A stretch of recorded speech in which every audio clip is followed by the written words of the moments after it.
విజయవాడలోని కొండపల్లి దర్గా ఉత్సవాలకు ఏర్పాట్లు ముమ్మరంగా కొనసాగుతున్నాయి. ఈ నెల 29, 30, 31 తేదీల్లో కొండపల్లి దర్గా ఉరుసును ఉత్సవాలు జరుగుతాయి. ఉత్సవాలకు సంబంధించిన ఏర్పాట్లను విజయవాడ పోలీస్ కమిషనర్ రాజశేఖర్ బాబు పరిశీలించారు. జాతరకు వచ్చే భక్తులకు ఎలాంటి ఇబ్బందులు లేకుండా చర్యలు తీసుకుంటున్నామని చెప్పారు. సీసీ కెమెరాలతో పాటు కంట్రోల్ రూమ్ ఏర్పాటు చేసి నిరంతర నిఘా పెట్టినట్లు తెలిపారు.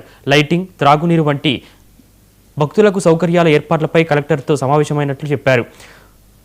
ఉరుసు ఉత్సవాల్లో ప్రత్యేక ఆకర్షణగా నిలిచే గంధోత్సవాన్ని విజయవంతం చేయాలని సిపి పిలుపునిచ్చారు.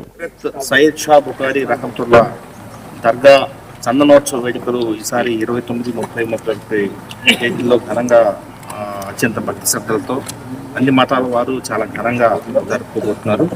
ఆ సందర్భంలో పోలీస్ శాఖ, అదేవిధంగా రెవెన్యూ శాఖ సమాయత్తమై ఈసారి పటిష్టమైన భద్రతా ఏర్పాట్లు చేయాలని చెప్పేసి నిర్ణయించడం జరిగింది. ఎందుకంటే మనము విజయవాడ ఎన్టీఆర్ పోలీస్ కమిషనరేట్లో అమ్మవారి శరన్నవరాత్రి ఉత్సవాలు జరుగుతుంది. అదేవిధంగా గుణదల మేరీమాత ఉత్సవాలు జరుగుతుంది. ఇక్కడ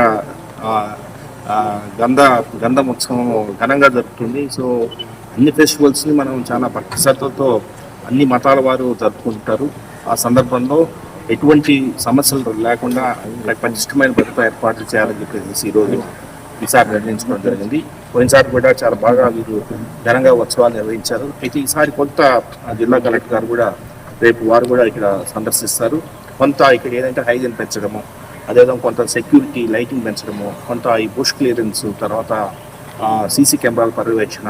సో ఈసారి పాల్కన్ వెహికల్ కూడా మనం ఇక్కడ ఉంచి ఒక కంట్రోల్ రూమ్ అది మొబైల్ కమాండ్ కంట్రోల్ రూమ్ అది ఏర్పాటు చేసి భద్రాచలం శ్రీ సీతారామచంద్ర స్వామి వైకుంఠ ఏకాదశి